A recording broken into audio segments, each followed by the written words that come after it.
Welcome back to another episode of TinoTalks. Today's guest, we have Danny V.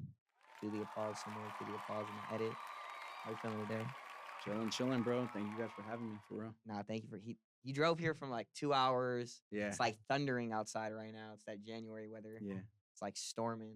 It was treacherous for sure. Real But treacherous. Real treacherous. honestly, I feel like everyone here at Velvetone is like super genuine and it's good vibes. So I don't mind making the drive. Oh, thank you. Appreciate Yeah, that. I yeah. mean, I feel like we got a good group of guys here. Guys, Yeah, for sure. facts, For sure, facts. for sure. Shout out to Curse and Baby Seth. Oh yeah, big time. My guys. My Yeah, guys. yeah. Start of the year. Any New Year's resolutions or anything?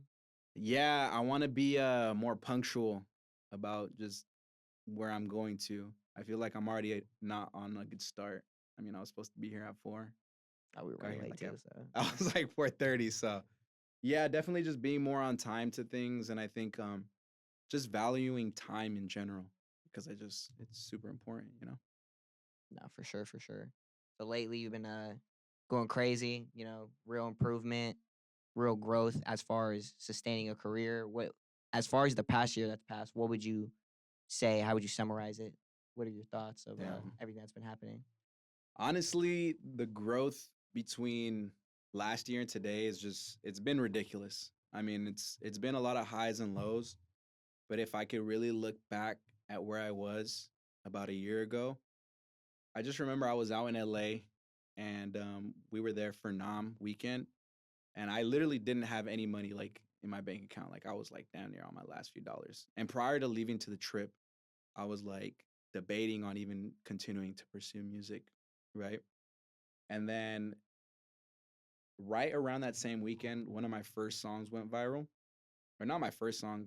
I had dropped several records at this point, but between now and last year, the changes have been just ridiculous. In terms of the shows and the records, I feel like the shows just got bigger, the records got more complex, and the streams kind of just grew with everything else. Yeah. So before everything started to really snowball and you started to gain the momentum and started to Uh-huh. gain the traction, Yeah. when you were at that crossroads of do I want to pursue this or should I just, maybe take a different route? hmm What kept you like, nah, keep going, keep going? What was that factor where it was just like, there's something here for me. Let me keep pushing. I think it was really that moment that I had the record, go viral for my baby. It was just seeing the ability of what one song could do for your career is really what, definitely gave me that confidence to kind of continue to pursue all this music stuff. And it's not necessarily that I need the validation of other people, but it kind of eventually gets to a point where it's just like, all right, yes, I enjoy doing this, but can this provide for me financially? And so realistically, the power of one record could really just change the dynamic of everything. I feel like people underestimate that it really only takes like one record. And in doing that one record, it also allowed me to dive into another kind of genre, which is that oldies kind of sounding feel that I've been pursuing with the singles that were following that record. And as I just kept on dropping those, the records were literally doing more and more streams, and the reels and the videos were just going more viral than the original one. So it's just like that crossroad is you really just need that turning point that is super necessary to just be like, all right, this is bigger than just something local. So once like that happens where it's like, okay, this is no longer a hobby, this is a job. Mm-hmm. What is the difference when you're creating? Like, do you feel more pressure? Do you feel less pressure? Because it's like, what I put out, I'm monetizing. So now Yeah, there's a crowd, now there's an audience, there's yeah. people that do fuck with me. Like, am I trying to appease them or what's that creative process like? Honestly, that is definitely something that I dealt with the very first time this year because it's like I've never been one to create for everyone, but it's just like now it's gotten to a point where it's just like, okay, now there's literally tens of thousands of people that are watching me, and I don't want to put a record out that just doesn't hit like the last one.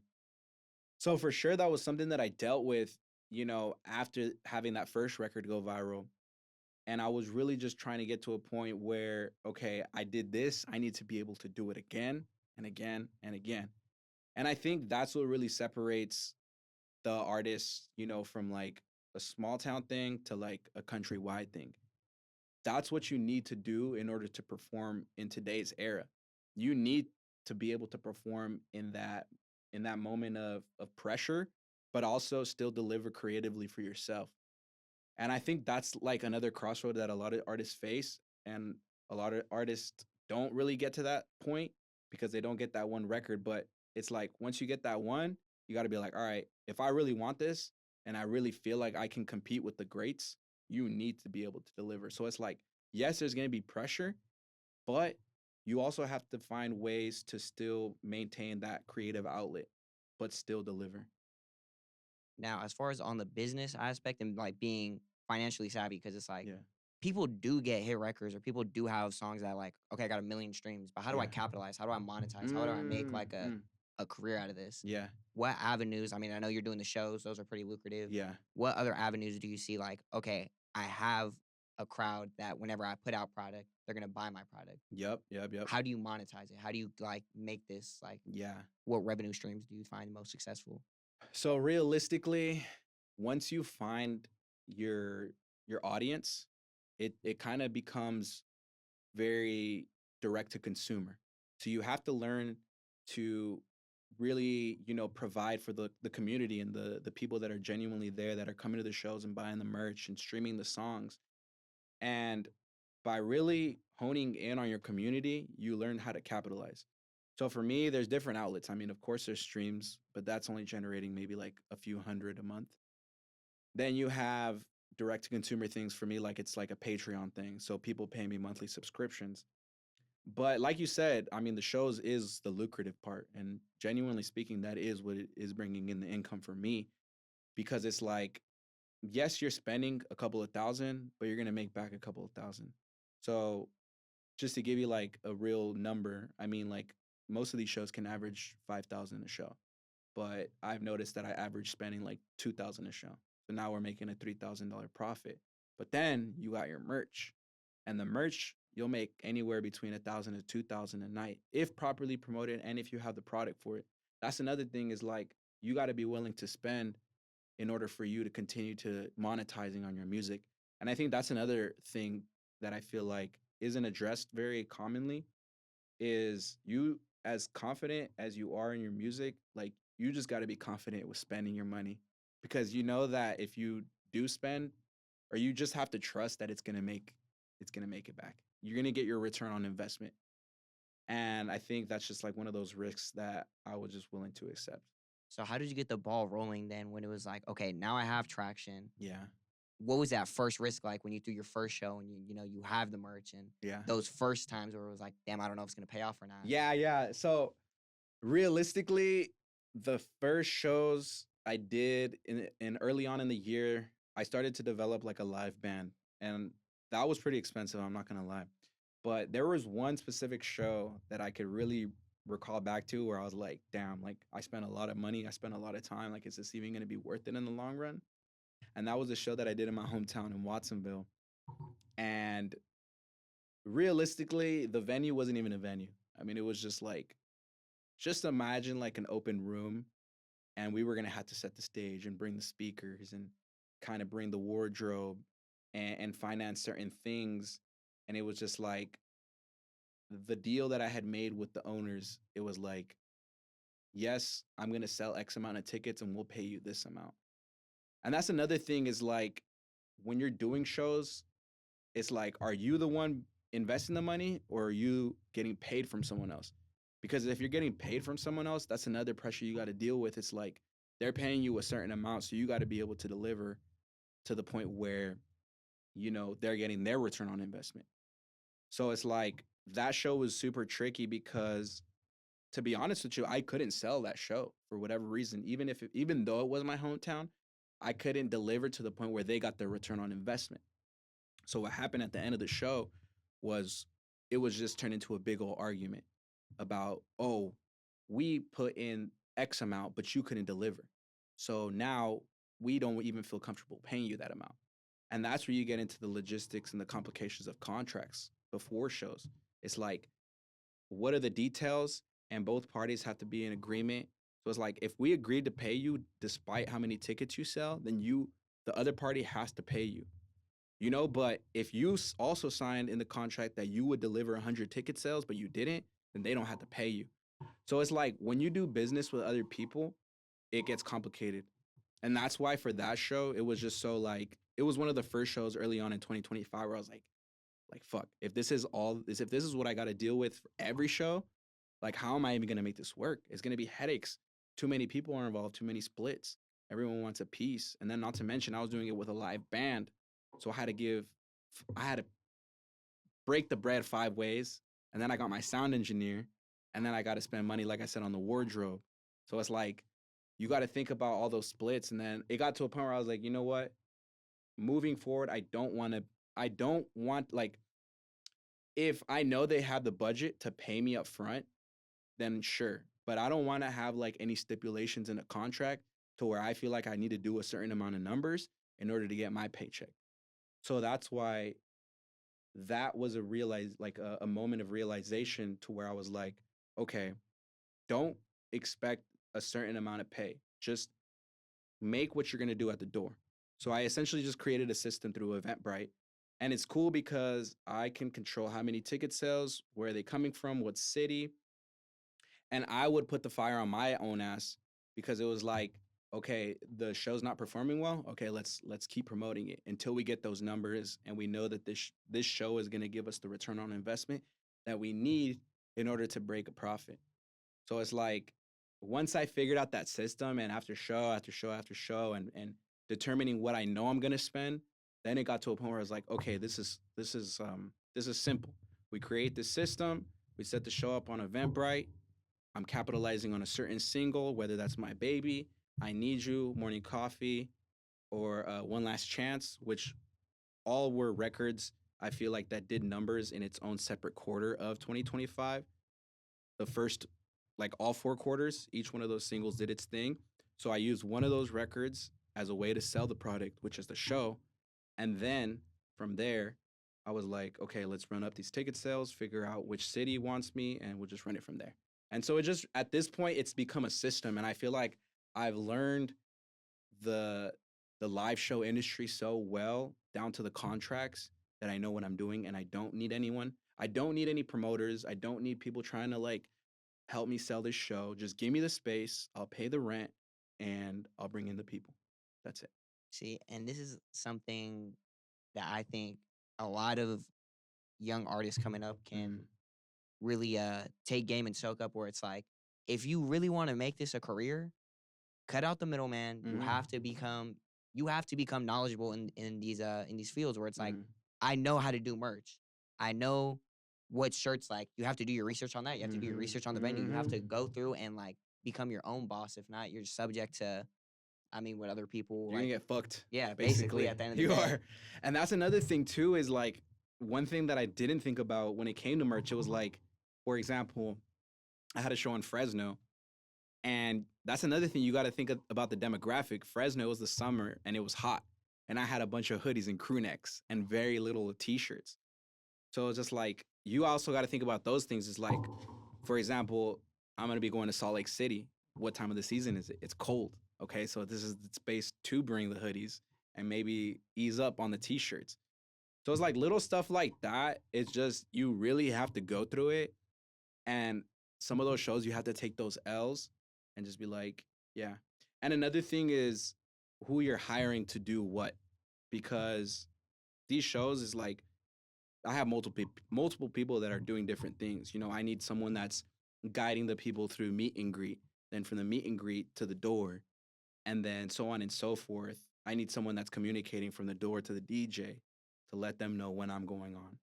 So it's like you really need to be, you know, like very all hands on deck for these kinds of things. Unless you have like someone that's managing you and like really helping you, but it's just like I said, that's another middleman and that's another 15% split. And at this point, it's like I know I'm gonna need it at some point, but if I can manage this, which I would say I'm managing it pretty well. I mean, it's a lot on my plate, but if that, means just like a little bit of a bigger payout, then so be it. Now, something I want to talk about is artistically your sound, how it shifted, how it went Mm, from more rap to Now it's more R&B, more oldies. Yeah. Artistically, what made you want to go down that path and go down that route? And why do you feel like it resonates with the demographic that you're hitting right Mm. now? So yeah, I would say my baby was the catalyst for wanting to go down that rabbit hole because what I started seeing was it was just like, oh, he only got that one. He can only deliver that once. So I kind of got to a point where I was like, all right, I got a point to prove now because they think I can only do a big record once. That's similar to this like soul-esque because it's like when you hear my baby, it's like very soul R&B ish, and then it kind of gets versy like rap in the verses. So I was like, okay, I'm gonna try to just dive in deeper, and then I dropped One Last Chance, which is for sure a little bit more R&B and soul. So it was really just kind of I had a point to prove, but then it kind of turned into see, I grew up listening to oldies. My mom listened to oldies, and that was something I didn't even think about. And not to mention, I started off as a producer, and what I sampled majority of when I started, it was oldies. So like without knowing, unconsciously, it was kind of just like I had already had this like soul and kind of oldies vibe ingrained in me prior to making the records. So I think that that's why making the records came so easily. And I think now with, the other records that I've been making for this album, it sounds cohesive and it sounds, like it makes sense. And it doesn't feel really forced to me. But that's not to say that I don't plan on going back to like the roots of me, which is R&B and hip hop. I feel like evolution wise, it just feels great because I think as an artist too, it's important to evolve your sound as well. So I think that making these records has taught me a lot about structure and creating bridges and creating, solid hooks and creating solid like harmonies and melodies with records. I mean, obviously, like not every record has to have it, but it definitely made my songs more complex and they're just not as simple as they were before. So I think carrying what I learned with these oldies records, I plan on kind of bringing that back into the rap and the hip hop and the R&B to where it's like I'm still going to give you the R&B and the hip hop, but I'm going to use what I learned from these oldies records structure wise to just beefing up that whole concept and just make it my own sound because I feel like it's important to create an identity in music and I think that's identity is what creates longevity. So if you can create your own original sound and bring something fresh and new to the music industry, then you're gonna win and you're gonna create your own community of followers like that.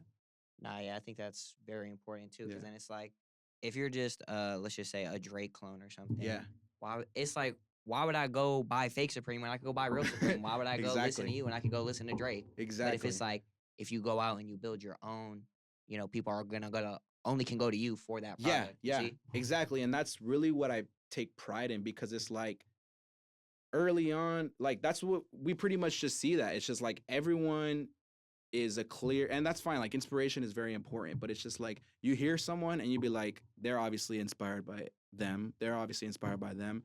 But it's just like for me, I feel confident that I'm creating my own lane, but because it's like who's creating oldies records and then putting like hip hop kind of verses on them and then also switching verses up in Spanish. Like it's just like it's its own thing and it's definitely has its own market. Like, yes, it might not be accessible and it might not be, well received by everybody, but I'm not making it for everybody. I'm making it for a certain, community and my audience. And it's just like ultimately it's gonna just separate me from everybody else. Now I want to go back to you said you start off as a producer. Hmm. When did you first fall in love with music, and then when did you first pick up the talent or the practicing of Yeah. producing? So really, it's kind of a story I tell often. It really started off in high school. I was they gave us these Chromebooks, these essentially these computers that every student gets, and really I was always a fan of beats majority. Like when I would listen to music, I was more into the melodies and the instrumentals, and so I knew that that was an avenue I wanted to go into but I just didn't have the resources to do it. And so what I wanted initially was a keyboard. So I guess if we backtrack before I got the computers from school, I got a keyboard for my pops when I was like a sophomore. So I might have been like 15, 16. And I kind of taught myself how to play the keys, learn the basics, the melodies, the chords, and the keys. And essentially from doing that, I was like, okay, I built a solid foundation. I know the basics of, you know, like an A major or like a B minor or whatever. And then I was like, okay, let's start building the records through like a DAW or like any producing software. So I started downloading producing software onto my school computer. And initially, I don't even know. There were like no name ones. I mean, it might have even been like, I know I moved on to FL, but this was just like a no name, like DAW. And so I started making beats in the back of the class and just using the foundation that I had learned from playing the keys and laying down melodies. Then shortly after, I finally got FL Studio, but I was using my sister's computer to just make the beats. And then finally, when I had graduated high school, I got my own computer, started making my own beats on FL Studio. And I feel like after high school is like when I would say I got better at it.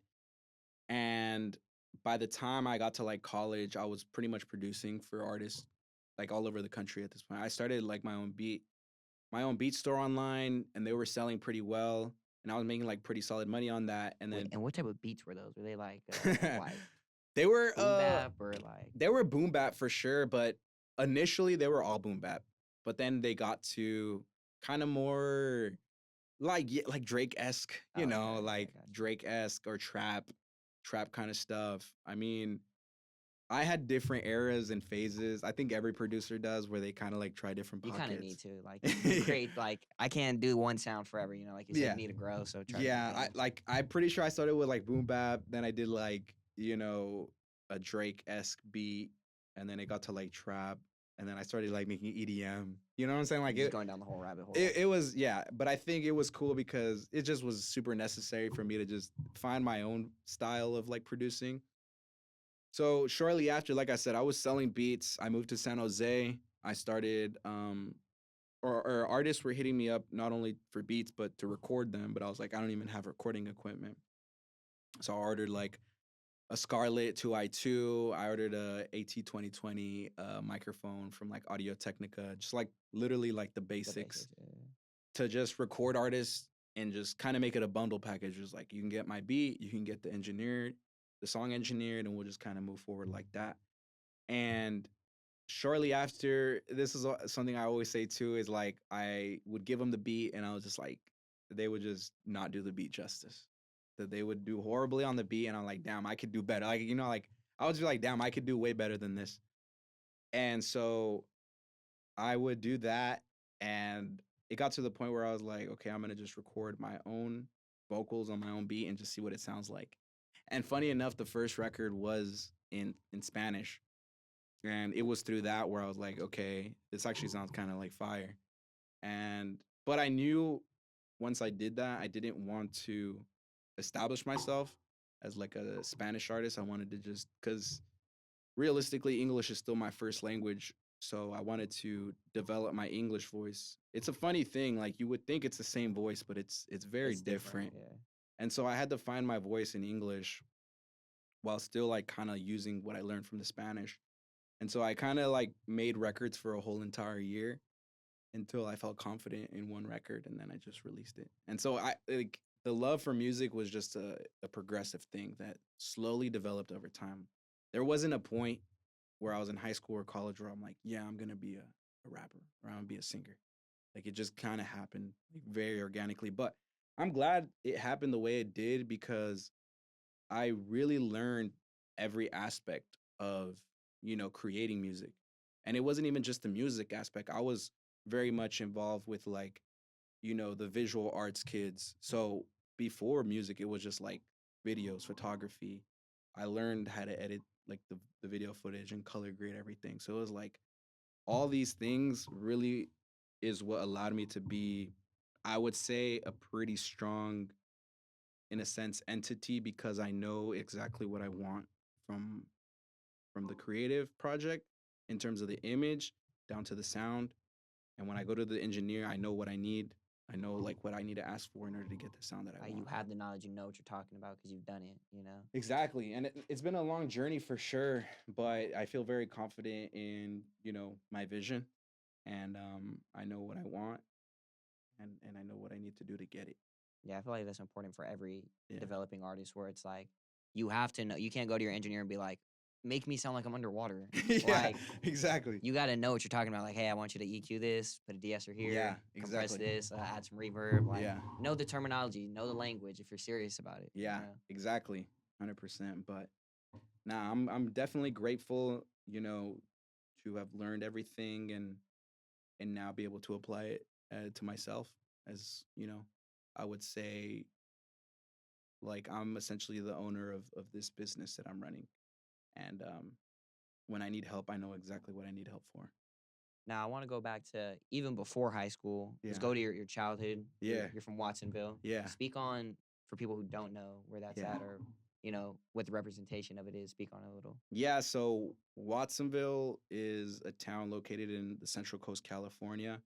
It's technically located in the Santa Cruz County, and we're very close to the coast, but agriculturally, it's a very significant hub because we're actually the number one provider for all agriculture in pretty much the whole country. And for me, I have a lot of love for, Watsonville and East Lake, which is the neighborhood I grew up in. Also, isn't that your Brand. brand? Yeah, yeah, yeah. Yes, yes. East Lake is my brand.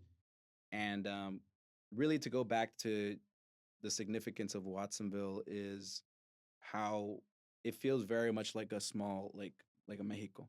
You go back and really a lot of the immigrants that came from, like Michoacan and a lot of those like cities within that region came to like Watsonville and Salinas and Santa Cruz and Gilroy, all those, cities that are within that 831 Santa Cruz County region is we have a large amounts of immigrants that came out here.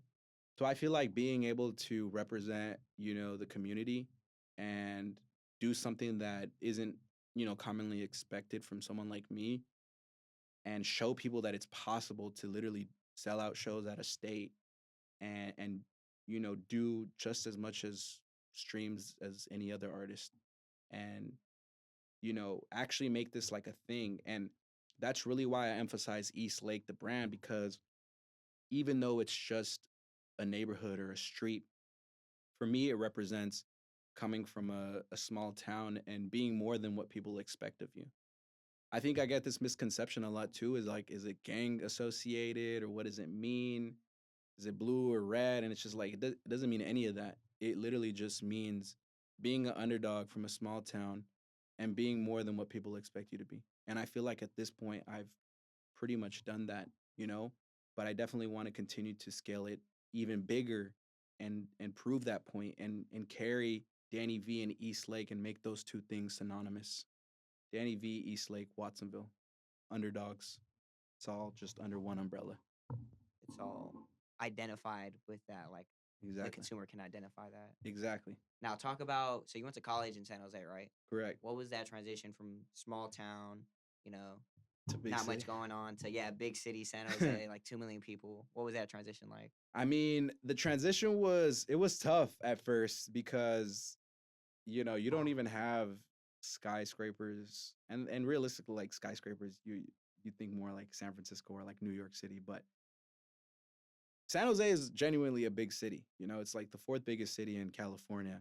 So coming from like, a town that's more known for agriculture to then being in the big city was definitely, a big change for me. And one thing I learned was the lifestyle is definitely more fast paced. I mean, it's a city known for its technology, the Silicon Valley. You got Apple, you got Google, you got all these major companies. And I think that living out there also kind of gave me a hustle and a drive that matches that energy out there while still, maintaining the humbleness of being from a town like Watsonville. So it was definitely necessary in shaping me and helping me build, my own character and my just like the development of me as a person. And I think one thing I look back at is not only did I live out there, but like recently being able to do out a show out there in San Pedro Square, which is literally like the hub of where people go out and have a block party and have over 6,000 RSVPs just strictly off of a few promo videos I did, and have thousands of people at the block party just to come watch me perform. And knowing that I lived out there in an apartment 15 minutes from school, having to sit in an hour traffic to go to school and find parking and wait another hour, to now being able to be like, yeah, I can throw a show this big in San Jose. And it's like, I used to live here and I used to go to school here. And I wasn't necessarily studying what I did, but it definitely allowed me to be a structured person and have some sort of discipline, you know?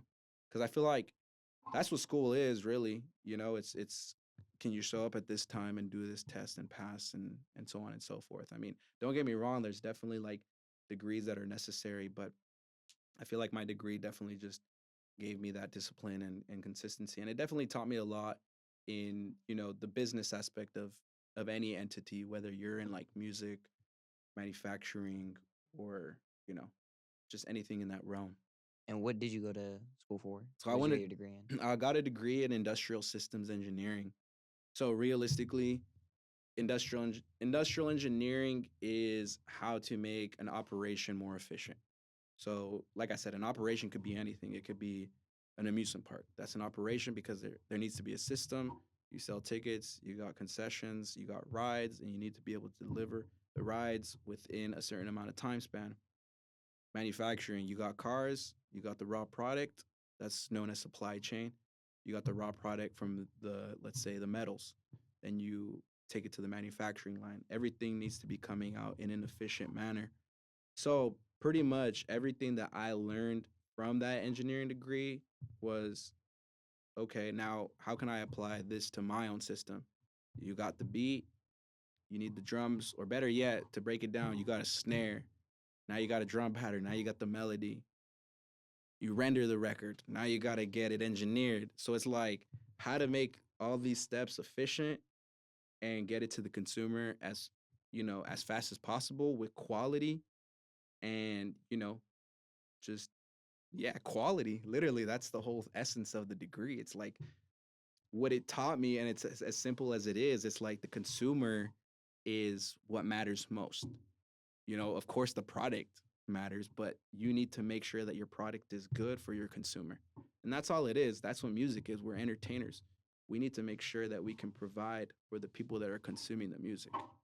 I mean, even speak on it, even if the product isn't good, I mean, how many people buy, you know, Yeah, watered down shit from Walmart or whatever, you know? exactly. It's just knowing your consumer. Yeah, That's what it comes down to. Knowing who are you marketing to, who's yeah, gonna buy this. So yeah, exactly. And I think I definitely, you know, carried a lot of what I learned from going to school and just, you know, applied it to my own practice.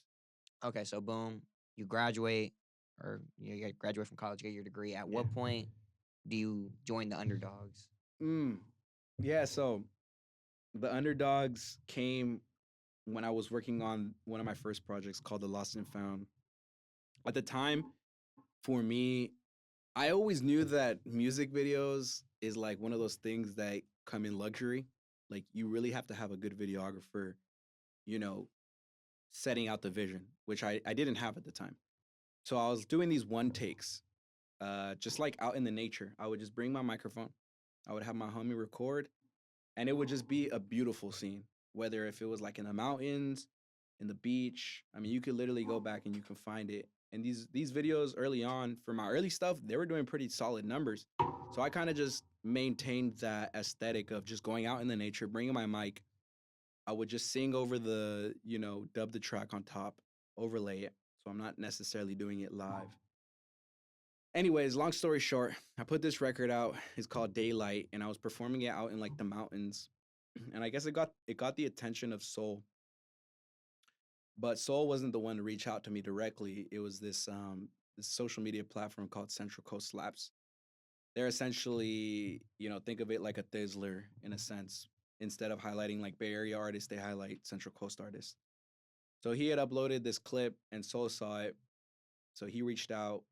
The owner of that social media company is ran by this guy named Thomas. And Soul reached out to Thomas. Thomas called me, and he's like, "Yo, like this guy's trying to sign you to the underdog or something." And I was like, "Sign me?" I was like, I thought I was about to get signed or some shit to like a Like record a label. big Like, fucking payday bonus. yeah, mind you, I had like people had already known of the underdogs prior, because I had done this like cipher. Like I said, it's very similar to like a Thizzler, but it's dedicated to Central Coast artists. So we did this like cipher type thing, and I remember people were playing the underdogs. It was Iron Chef Weez and Our Soul. We were just watching their videos on YouTube, and that was something that we always like respected. Mind you, I this was like 2021. I wasn't even a part of the underdogs yet. So watching them, I was like, damn, these music videos are sick, you know? And to this day, I feel like they still kind of get that from like outsiders who weren't on the underdogs. Like their videos are sick, you know? Speaking on the videos, I think the video that you and Soul did where you guys were in the underdog masks, those were that Oh was pretty raw. That yeah. was pretty raw. Yeah. Shout out to Frankie for shooting that. That was my boy Hancho, who shoots all my videos right now. But yeah, so like I said, this guy called me, like this guy Soul wants you to be on the underdogs. I'm like, what the fuck? I was like, who are the I knew who the underdogs were, but I was like, what is this about? You know, like you're gonna make me sign a contract or something. So long story short, I met up with Soul before his birthday, and I went out there. I met with Weez. I met with a couple of other guys that are like involved with the underdogs, Joel, and we honestly just vibe. Like the first time we linked, we made like I made like 3 records with them, just like upon first link, and I just knew I was like, damn, these guys are cool, you know, and realistically, it was never like a verbal thing. Like, do you want to be on the underdogs? You know, it's just more kind of like I think it just organically happened to where I became affiliated with the underdogs, and then it became as time progressed. I mean, we got more members because realistically, when it started, it was obviously our soul started it. Iron Chef Weez. Then it was no scratch that. It was Joel, Iron Chef Weez. Then it was me. Then it was Roscoe. Then it was Alden and Jacob and 2K. I mean, I might be forgetting someone. I mean, OG David James, Almani, Steve Spiffler. There's a bunch. Yeah, now Yeah, it's like a whole NBA roster. it's a whole roster at this Yeah. point. So to be a part of a community like that is just it's special, you know, and it's really inspiring for I think all the members. I would say. I mean, I'm just speaking for myself, but being a part of that collective is inspiring because it makes me want to be better. I would say early on, I was more melodic, kind of, with my records, and then when I met like Iron Chef and Soul, they were more like kind of bars heavy, and kind of just being around that made me want to be better. And to this day, I still feel like that department in me is always need of improvement. And then we got Alden, and we got Jacob, which I feel like are also very heavy on like the pen. I'm like, damn, it makes me want to be better, you know? And I think as much as like we're all like friends, brothers, it's like it's a friendly competition type thing.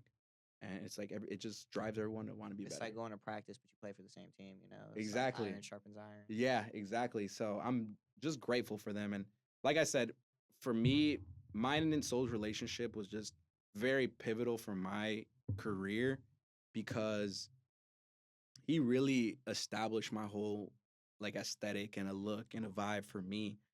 And if it wasn't for like a lot of those videos, I would have never built the foundation that I have now to where it's like I can drop something and I feel confident that the people are going to listen. Now, okay, I want you to really touch on that because a lot of artists have good music, or Yeah. you know, they have good songs, but at the end of the day, too, you're selling an image, you're selling yourself, Yeah. you're selling a look, you're selling like what you said. Soul really brought that to you. Yeah. Speak on how that really got curated and how that has excelled you. Like Mm. how the audience has really identified with you. Yeah, so so before just kind of backtrack before Soul, I was working with another shooter whose name was Angel, and he was also someone very similar to like Soul, to where they really pay attention to detail in terms of your look and you know how it's being presented. So I feel like early on that like look that I was trying to go for was definitely inspired a lot by the first shooter that I was working with. Then moving forward with Soul, I don't know, just Soul kind of has like a swag to him, and I obviously wasn't gonna like bite his swag, but I was definitely inspired by just like certain looks that he was going for. And I think as time progressed, I kind of found my own look in that.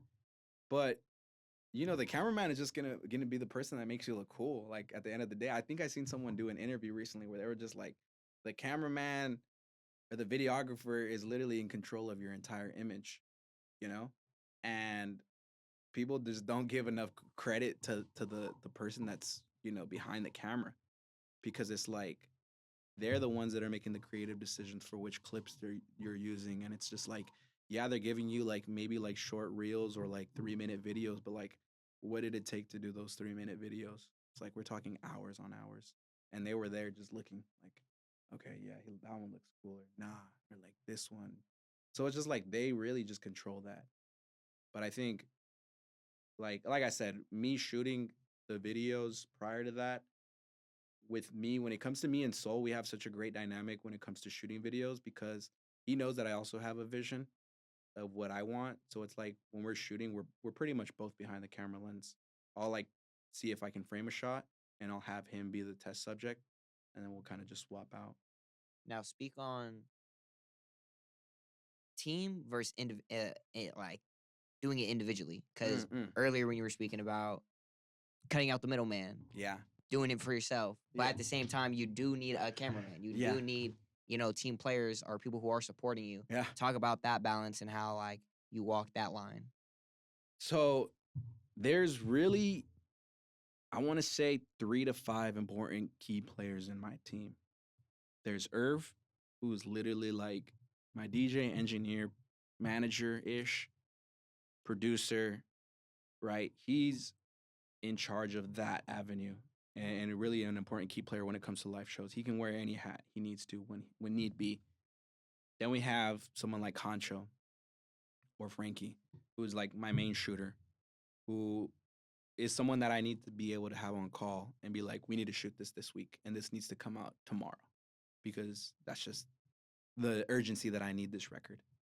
And we have Manny, who's like one of my engineers right now, who can be honest with me and tell me, okay, we need to do this for a record or that for a record. We have Soul, obviously, who's another person that does like my visuals. And I would say, right now, I'm also working a lot with my friend Daniel, who's helping a lot with live shows, and someone who helps with like merch or the door.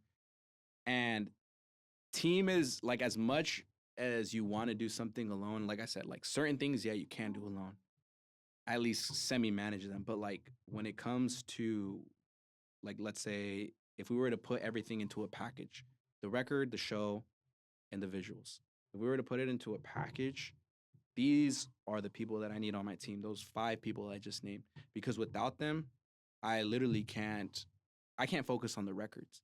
I need to be able to focus on the records, and deliver a good product. And these are people that basically either refine that or boost that when it comes to the live shows, or just make it better all in all.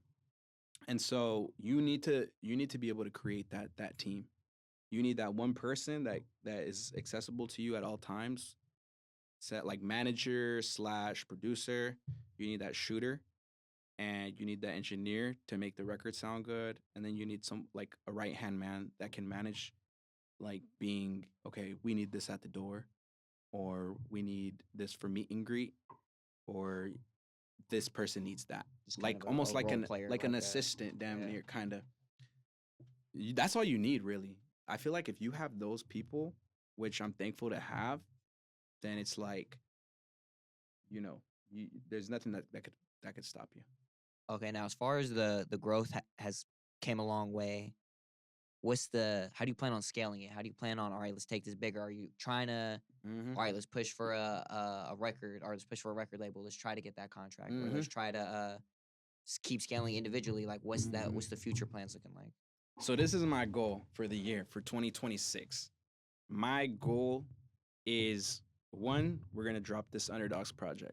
That is gonna hopefully help push everyone as a collective and individual, and everything that we've been working on. Second is drop the Oldies project, which is using those 4 singles that went viral, continuing to build on that, and monetize on a full body of work.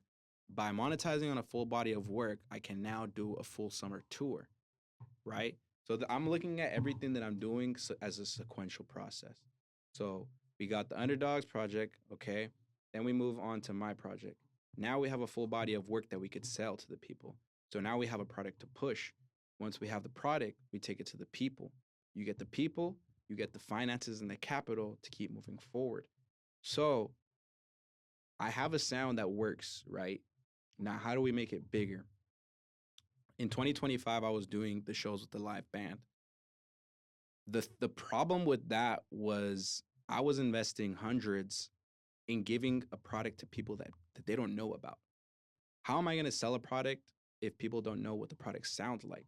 So the idea is create the live album for the band with the band, give it to the people. Now, what people are going to see is okay, Danny's selling out shows off of that oldies album all summer. Now he has a live band project that gives us a sneak preview of what the band sounds like. So now if people are trying to book me and I don't got to sell my shows, it's like, which Danny do you want? You want a live band Danny and you're willing to pay double the price? Or do you want studio version Danny, which is still they're still going to pay a lot. But it's like, it's up to the person that's hiring me and paying me to decide which of the products do they want. Because it's like now I have full body of work and another product that they can either decide which one they want, whether that's the people or the people that are contracting me, because there's two shows, like I said. But the thing is, when I get contracted now, because of that dumb situation I put myself in, where I needed to deliver a certain amount of numbers, now it's like when I write my contracts, I don't need to deliver you anything. I'm delivering you the performance, and that should be enough. And whether you make or break, that's on you. So realistically, the plan is do these records. Then from there, we have the product, do the shows, get the advances, and the capital that I need to continue to grow and scale this into something bigger. And I think that's really the plan. And realistically, like if I'm looking at a number, I genuinely want to make 100,000 this year just off of music. That's my plan. Like I've never openly said that, maybe to like close friends of mine, but to put it like on the camera, that's literally my goal for 2026. Financially, I need that and I want that in order to keep scaling this into something bigger. See, and the thing is, you got to pay to play. You got to Yeah, pay to you gotta play. pay to play. That's what it is. That 100K comes with you got to put up 50K to make that Exactly, 100K. exactly. And I know, and I already know it's already coming at a price. I mean, like for example, like Salt Lake City show. I already dropped like flights. We're talking flights. We're talking rentals, Hotel, B&Bs. like And I know that like that 100,000 might not be liquid realistically, like how you're saying. It's this might be probably gross. it Might just not net it, but if I yeah, can yeah, yeah. gross it, I'm saying so like that's realistically my goal because I'm not a greedy person, bro. I'll be honest. Like I don't care for like the money. For me, it's like what are the possibilities I can do with the money? I have a lot of like fun, creative ideas that I have, but I know that I can't do that without the funds for it. And that's the problem. It's like having the capital. It's like a lot of the times last year, I didn't have the capital to buy the merch that I needed. I could only print like 20 shirts. But it's just like, nah, you need to be able to have 100 shirts available at all times and have a place to store it. Because there were shows where I definitely lost money because I didn't have the capital to buy the t-shirts. So it's like people were coming to the shows and like, damn, where are the mediums? Like he only printed like 5 mediums. So it's just like, yes, you're gonna spend it, but you're gonna also lose it if you don't get it. yeah, you're gonna leave it on the Yeah. leave it on the table. There's money on Yeah. the table right there to grab. And that's my mentality realistically looking into just everything that I do. It's like if I need to pay, I need to pay. You Hey, know? this is not for the scared. This is like you have to take Yeah, risk. You have yeah. to take risk. You You have have to. to. You have to. And it's just like I've kind of accepted the terms of this deal, you know?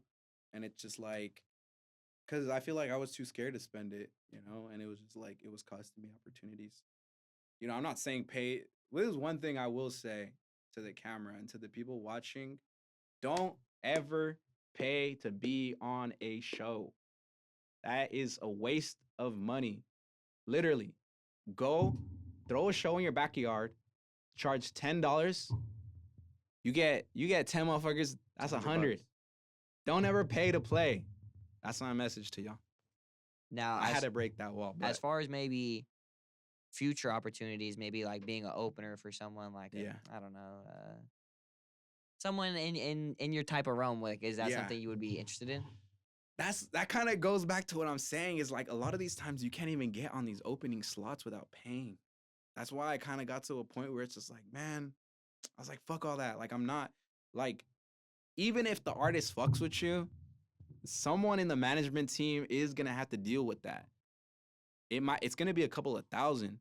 And if not that, the best deal you will get from that is they'll give you the slots, but you're still gonna have to pay for the hotels and the flights to get there. Your lodging, all your traveling. Yeah, and I really don't know if I could justify that. I mean, I've talked to managers where they're like, "Yeah, that's worth it because you're getting the exposure."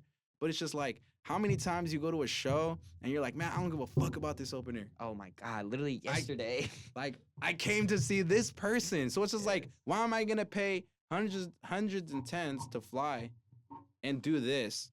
You know, if I'm not even gonna like, we don't even have mutual listeners Yeah. or an audience. So it just sometimes it makes sense, sometimes it doesn't. Mm. I will say, but if I could open up, I mean, man, like Kaylani is like a dream of mine. I feel like that's just Everyone put at Kaylani in the comments. yeah. It just sucks though, because it doesn't suck for her, but she's just scaled up so much since she first started that I'm just like, damn, there's no way now. But Kaylani is literally like the only artist that I can think of off tops. I literally have homies that are like hella talented though that I can just do shows with, you know? And I would say like in that sense, it makes sense because it's like we share a community. So it's like having multiple artists on a bill only makes sense if it's a community. Yeah, if everyone like we have common listeners. Like, I'm not Exactly. gonna put Travis Scott on the same bill as Taylor Swift. Like, Exactly. why would I do that? Yeah, You know? exactly. So, talk about getting booked in Utah. Mhm. Got that show coming up. Yeah. How do you go about even booking that? I mean, that's like 3 states away. Yeah, so this is how I'm doing it. I'm literally gonna give the free game, which it's not really game, but this essentially I'm basing all my ticket sales, and this is just me like this is me going like this before I set the poster up in terms of ticket sales.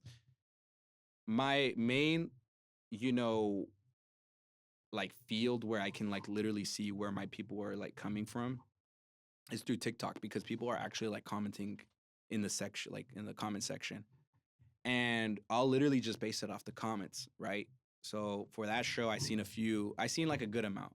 Like I have to see at least like a couple of like 100 to the point where it's like, okay, now it's time. 800. Okay, not that much, Oh, but okay. like if it's like 50 to 100, I'll be like, that's enough for me. Okay. That's enough for me to make it like worth it. Because what happens is they might not know you, but they might know the record. And that's one thing that I learned is that this year is I recently went to a restaurant and I was just talking to the guy and he's like, oh yeah, what do you do? And I was like, oh, I make music. And then he asked me my name and he's like, bro, I have your song on my like Apple Music. Like, and I was just like, what the fuck? And that was just like, I've had several of those moments where it's just like, they have my song, but they just don't know me. And I was just like, that is true. Like, sometimes you be listening to a record and you're just like, you don't even know who it is, but you fuck with it. Or you fuck with the record, but you don't really care too much about the person. So it's just like, for me, I don't need the whole world to tell me to come to a city. I just need a few people to be like, yeah, because then what happens is like, you got 50. Then you got, oh, let me bring my friend, let me bring my sister, let me bring my cousin. You start getting a few people from the town talking about it. I don't have anything to do that day. Let's go that day. Now, all of a sudden, you have the whole community of that city coming just because they have nothing else better to do, but because you had like 50 to 100 people, right? Because that 100 could easily turn it to 200 to 300. Yeah.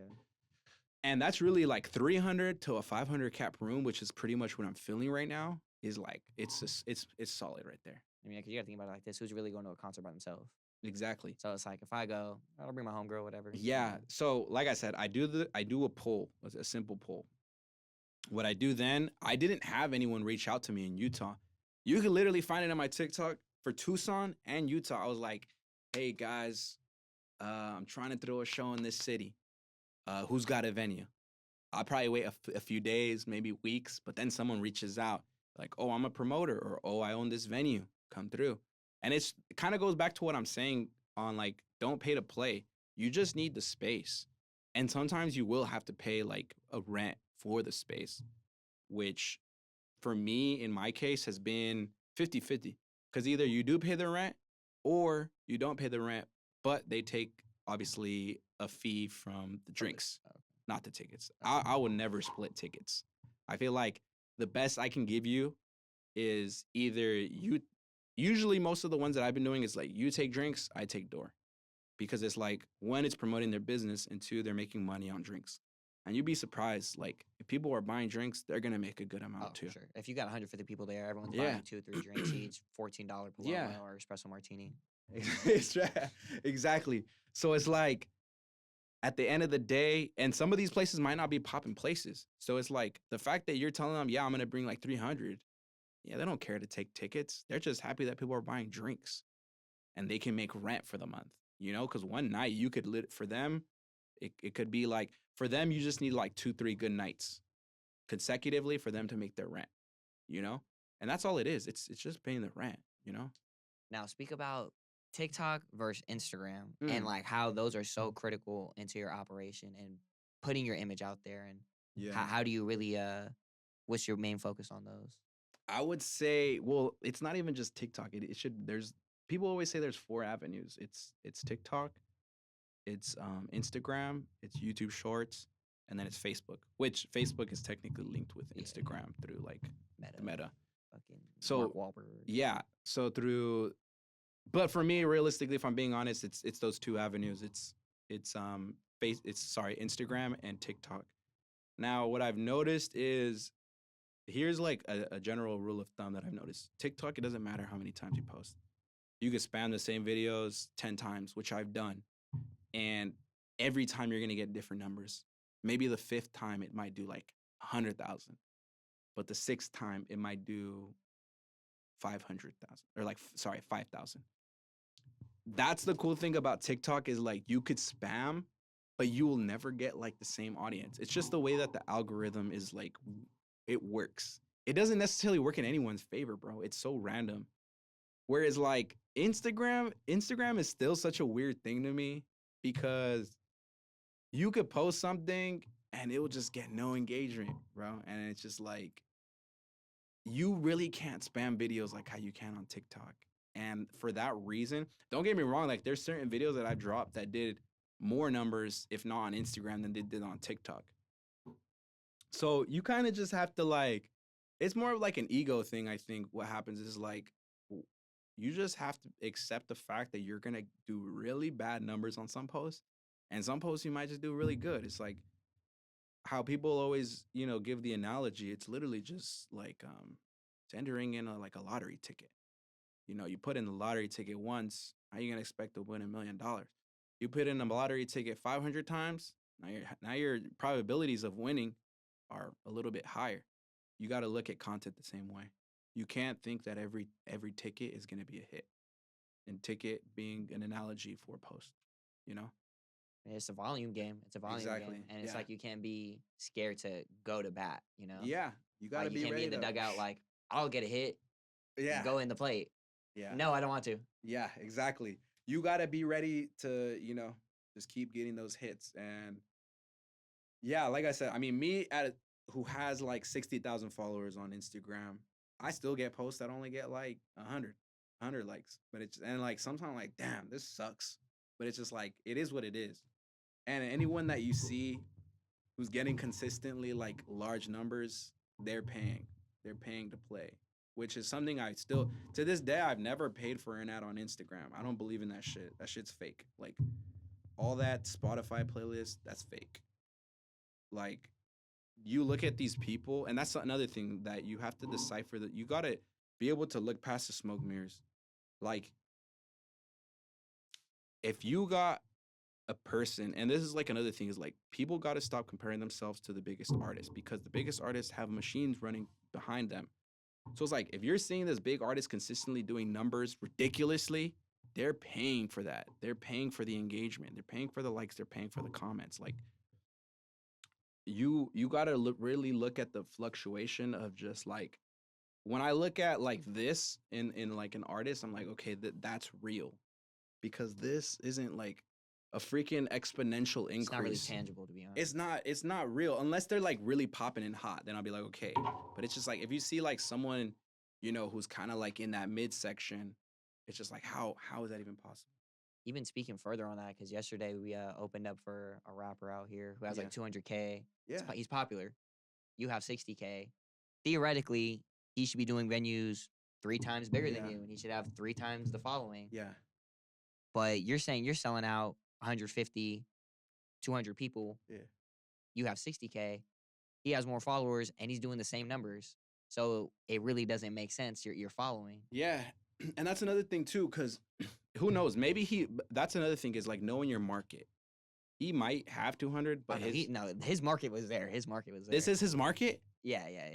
Because I'm saying maybe he might be popping in another city. Nah, he's a Cali rapper. I'm not gonna say who it is. Okay, because I was like I said, bro, mind you, when I had my show in my hometown, bro, I barely broke I think I only had like 90 people there.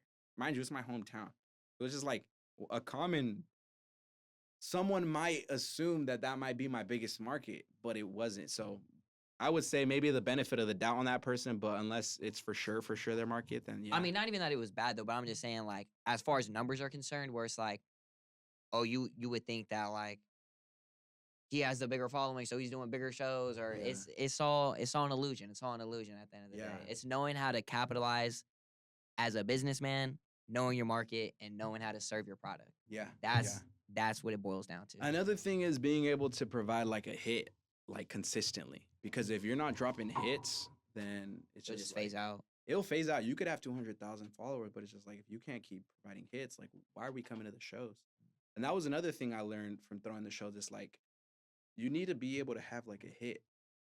People want to come to shows to either rap the song with you or sing the song with you or just vibe out with you.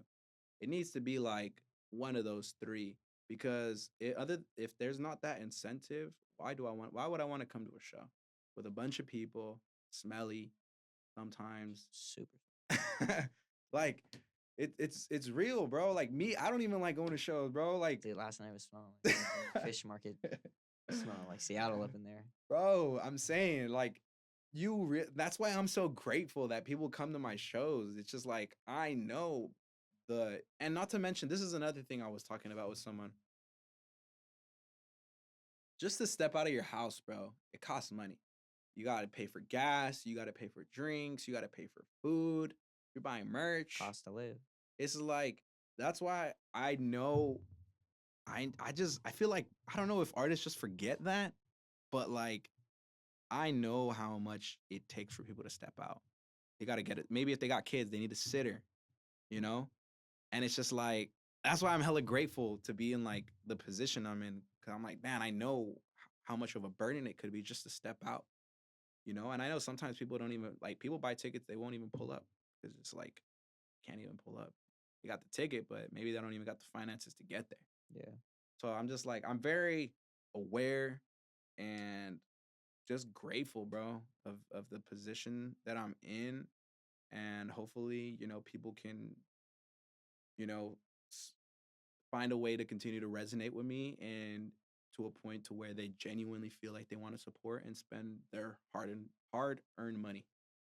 Nah, yeah, I think you're doing it the right way too. Yeah. Because what you're doing is you're building longevity. Yeah. Because it's like, I'll take Currency's career over whoever had the biggest hit in 2004. Yeah. Like whoever made whatever song. Exactly, Because bro.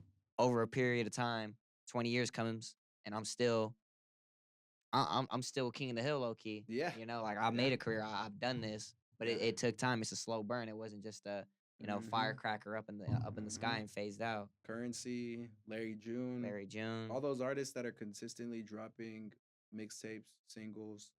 It's just like knowing how to build a career and not just capitalizing on a moment. Exactly. Yeah, 100%. Yeah. So anything you want to promote before we get up out of here? Yes, I will say that I will announce the official title of the Oldies project. So the official title will be called Please Come Home. And y'all can expect that between March and April. All right. Make sure y'all also too to all the Utah natives tap in Yes, sir. That's January right. 31st. Right. January 31st, Salt Lake City at Liquid Joe's. We selling out that show. All right. Well, we appreciate you for coming Yes, tonight. sir. Thank you for having Stay me. tapped in. More TinoTalks on the way. Get better. Yeah.